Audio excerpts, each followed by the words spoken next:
Hello, beautiful people. It's Runako coming to you from Tokyo. It's a lovely day. Spring has finally sprung. You can say goodbye to the cold weather and waking up every morning with your nose stuffed. And you can say hello to the spring and the pollen and waking up every morning with your nose stuffed if you suffer from hay fever. I personally do not, so that's really a you problem. But what I do know and what has not changed is that I know everything and you know nothing. So I know that technically it is not your fault that you're so weak that a little bit of flour dust makes you sick. It's technically the Japanese government's fault because after World War II, they decided they wanted to reforest the place and they only put up a bunch of cypress and cedar trees, and that's what causes all the pollen and gives everyone in the country hay fever once a year and has everyone suffering and their eyes red. And that's just a little tidbit for you. You know, we haven't even gotten into this show yet and you're already getting smarter, but I'll continue to dump information onto you for the next 15 minutes as always. This is episode 12, and once again, welcome to Runako Universe.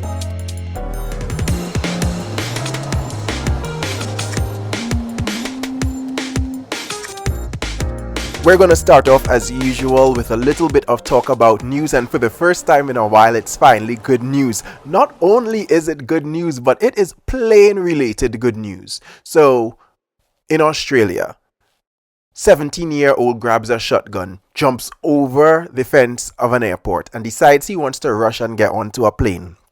But what we need to remember is that Australian people are not regular white people. They are former prison colony. They are, as people have said, the Florida of the world. They don't play that shit.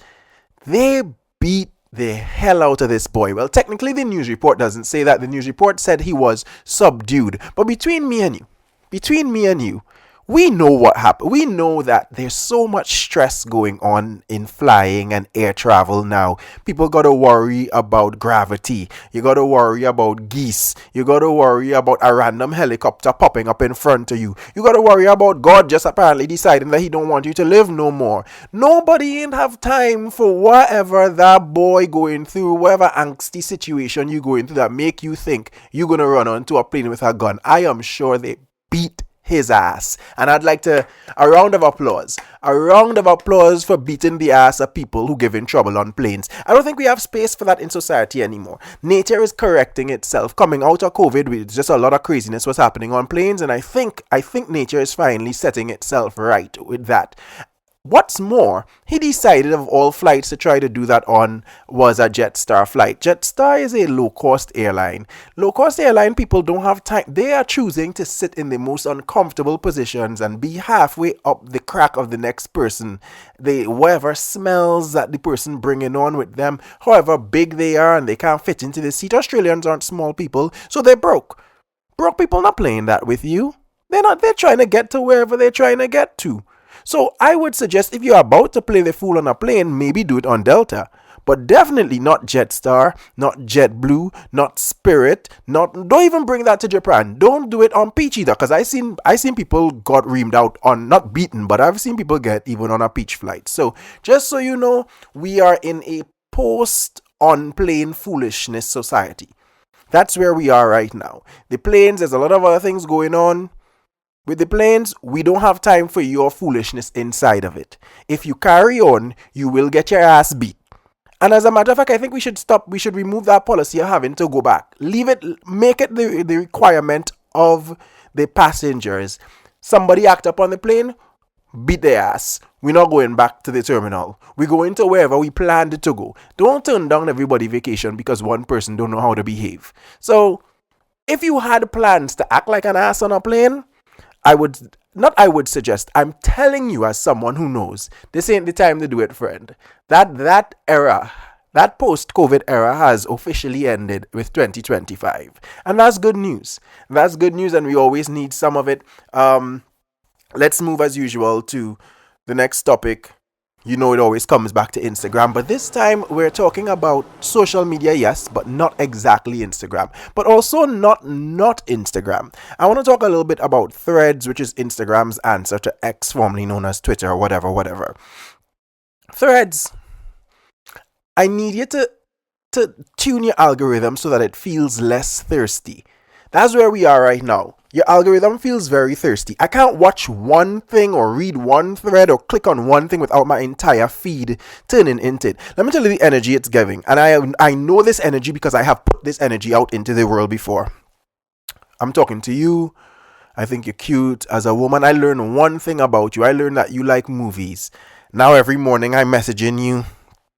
I was reading this review about Captain America, and I just, some people don't really understand the deep characterization, and all of a sudden I'm interested in the birds, and I'm interested in The Shining, and I'm interested in Casablanca. So every day now, I'm just doing the most because you told me once that you liked movies, and you know what? It is a turn off. Nobody wants it. Be more like YouTube. Be cool, baby. Give me a little bit of what I want, but sometimes just give me a little bit of what you want to give me. I don't need to see that much of these. I read one thread, tweet, whatever they call it, about this Meghan, Prince Harry's wife, getting bullied for whatever. I mean, it's not cool, it's sad, but I don't care. I don't believe that I need to care deeply about everything. There's a lot of things going on in the world, and very often a lot of them are symptomatic of some larger system that's still not being broken down. But if I get angry about every single example of it, I'll then turn into one of those annoying people on the internet who are just always in an outrage. So sometimes I just want to just read a thing, see what happened, and then move on. But threads trying to be my girlfriend so bad that they think that they know something about me now, and they just keep sending that back into my face. And I need them to calm down. Just a little bit. Just a little bit, threads. If you're okay with it, please. Okay, cool. All right. I think the message has gone out there. And if anyone who's in a position of power hears this message, tell them a guy who knows everything said that it's time for Threads algorithm to stop being so thirsty. Let's move on to one of the most fun parts of the show, as usual, the Media Corner. Media Corner so far has just kind of always been about TV shows, and for the first time I'm actually gonna do music. I'm gonna do music because there's a lot of like gender wars talk, man versus woman, etc., etc. And a lot of times men are kind of framed as being like, the morally bad ones in this argument, which is generally fair, but however, it's not like 100% of a truth. So I thought I would do a listicle. Yeah, people like a nice list. I thought I would do a list of the top 5 I'm fucking your man. Correction. The top 5 I'm fucking your husband songs. Not just your man. I'm breaking up your marriage songs. So these are my top 5. If you have other ones, you can throw them in. But I think it's important to put this out because, yeah, we know men cheat, whatever. But also, like, humans, like everyone does, because at the end of the day, man or woman, we're just garbage bags full of desire, and leaking our garbage bag juices everywhere. And some people are fucked up enough that they'll go make a song about fucking your husband, and that's what these songs are. Yes, women are a little bit better than men, but only like 25% better, because out of the 4 weeks of the month, 1 week they're kind of out of commission, and that's just some of them if they're quitters, because bad man don't stop for red light. Hey, that was gross. I don't know if I'm gonna leave that in. I might cut that out, but I might also leave it in. So anyway, let's get into the list. So this is the top 5 I fucked your husband songs. Number 5 goes to Dilemma by Nelly and Kelly. Nelly and Kelly get number 5, they're the lowest position on the list, because while it is a messy song, it isn't just on the woman. It's a true meeting of the garbage mind, right? It's just two real gross, disrespectful people just singing about their love. Like, the whole hook of the song is, you don't know what you mean to me. But it turns out that neither of them know what a lot of things mean. They don't know what commitment means. They don't know what vows mean. They don't know what faithful means. They don't apparently know what married mean. So while you singing this love song, professing your love and mentioning the other person's spouse and child, which is real disrespectful, I think you need to go get a dictionary, or maybe just review what the life choices that you have made mean, and stop worrying so much about what the other person knows about what they mean to you, which also very wordy. You don't know what you mean to me. Yeah, it's very confusing. It's very confusing. I think they very confused people just in general. And that's why they fucking people who they're not married to. Alright, next. This one is a big one. And you might be surprised that it's so low on the list. Number 4, Kelly Price, As We Lay. If you're black, you know this song. If you like R&B, you know this song. If you don't know this song, pause the video, go listen to Kelly Price, As We Lay. So Kelly Price, As We Lay basically paints this really poetic image of a woman waking up next to her lover and the sunlight's coming through and she looks at him and then she goes, "Oop, I totally forgot you got a whole ass wife. Oopsie." The reason she's so low on the list is because I don't like how she's pretending like it's a fucking mistake. Kelly Price is acting like she just realized that this nigga married. I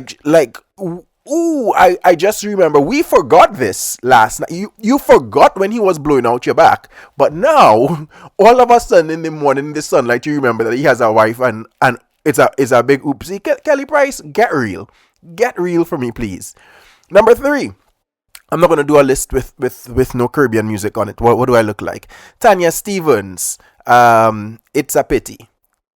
Now, Tanya Stevens' approach to it is just like when you hear the surface of what this song is, it kind of sounds like she's saying that it's too bad because if you didn't, we would. But when you really listen to this song, she fucking that man.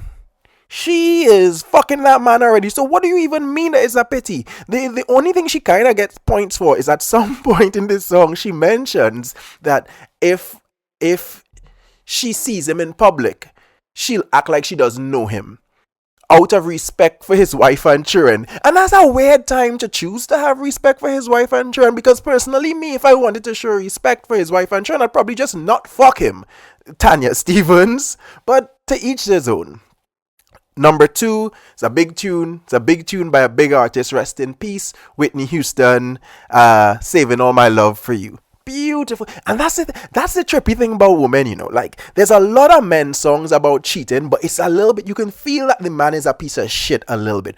But these women are singing just these beautiful, just crooning, you know. So I'm saving all my love. Yeah, a few precious moments. Bitch, that is somebody's man. You can't be carrying on.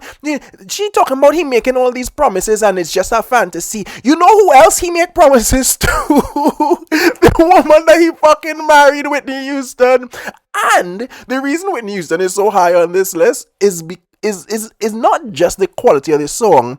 At some point in this song, she says about this man who she knows is married, no other woman is going to love you more. So not only you fucking the woman husband and writing a beautiful song about it, you're throwing shots on this. It's technically a diss track. It is Saving All My Love for You is a diss track against this woman whose husband, Whitney Houston, was allegedly fucking. I didn't know Nippy was gangster like that until I really got into this song. Number 1. Number 1 is going to come unexpected. And most people are not going to know number 1. It's a song that I've loved for a very long time. It's by an artist named Phoebe Snow. And it's called Poetry Man. Poetry Man is a beautiful song. So, on most of the song, Phoebe Snow is talking about this guy who has to leave her side and she just doesn't want him to leave because he's the poetry man. He makes everything all right. That's the hook of the song. And she's describing how like different parts of the song, she's just describing what it's like being with him and what he is to her. She says in this song, "You are a genie. All I wish for is your smile each time I rub the lamp. La la la la." But at one point in this song, where this song runs 4 minutes and 39 seconds about, and at one point in this song, she just goes, "You're going home now. Home's the place you go each day to see your wife, yeah." Well, this is the what do you mean home is the place you go to see your wife? Home is the place where you live with your... This is the only mention of this man's wife on the entirety of the song, which is Personally, for me, even more gangster than mentioning someone's wife on a song about you fucking their husband is basically erasing the person. And not only that, but adding them as an addendum to, oh, I don't want you to leave and you gotta leave. When you leave me, where you're going home. Oh, where's home? Oh, that's where his wife is. She not really in the calculations, or the wife is not really in Phoebe Snow's mind at all. Phoebe Snow also died recently. If you've never listened to any music by her, she's a fantastic singer. Please check it out sometime. But yeah, that's the list. That's the top 5 I'm Fucking Your Husband songs. Number 5, Dilemma by Nelly and Kelly. Number 4, Kelly Price, As We Lay. Number 3, Tanya Stevens, It's a Pity. Number 2, Whitney Houston, Saving All My Love. And number 1, Phoebe Snow, Poetry Man. Rest in peace to anyone on the list who has passed. And yeah, hold down your husbands, because them out here fucking people who could sing. People with pipes. And it's not just embarrassing to get cheated on, but it's embarrassing to get cheated on and then have a whole hit song written about it. So keep it tight, ladies. I don't mean that. I don't. That's a horrible thing to say. Let's move on to our question for today. As usual, if you have a question, you can write into runakouniverse@gmail.com, or you can DM me at runakouniverse on Instagram and all socials actually. So today's question comes from a guy named Zachary. Zachary asks, should I stop drinking? Recently, a lot of my drinking buddies are going sober, and I'm wondering if I should do the same. I don't think I have a drinking problem, but I never thought any of my friends did either. We used to hang out in bars, and now they're all avoiding places that center around alcohol. So I'm also wondering if I should quit to save the friendship. Zachary, I think it comes down to one thing. I think it's just one question you gotta ask yourself, and you'll have the answer to this. Are you a leader or are you a follower? To paraphrase my mother, if all your friends jumped off a basic bitch bridge, would you jump after them? If you're drinking and they're leaving you, you gotta make, right now they think being sober is cool. Perhaps you are not doing a good enough job of making alcohol seem cool, which is a hard thing to do, to not make alcohol seem cool. You gotta look inside yourself, friend. I have experienced this as well. You're not the only person who's experienced friends. A lot of people now are choosing to be lame for whatever reason and stop drinking. But what I do is I stick with it. The alcohol has been there for me, and as such, I'm there for the alcohol. And you know what? Everyone's getting older. Those friends, somebody they know is gonna die. One of them wife is gonna fuck another man and write a song about it. And when that happens, you know what they're gonna want? A drink. And you know who's gonna be waiting there for them with a Negroni and a hug? This guy. This guy's gonna be there waiting. And it's a package deal. You can't get the hug. You can't get the hug without the Negroni. You gotta take both. Because that's who I am. And I can stand strong in who I am. I'm not gonna stop drinking just because I'm getting weird headaches at weird hours and because my friend's stopping drinking. So what do you stand for, Zachary? I think that's the question you need to ask yourself.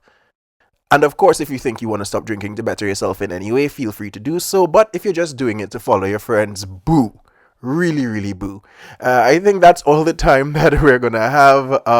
Remember, I know everything and you know nothing. This has been Runako Universe, and we're out. Peace.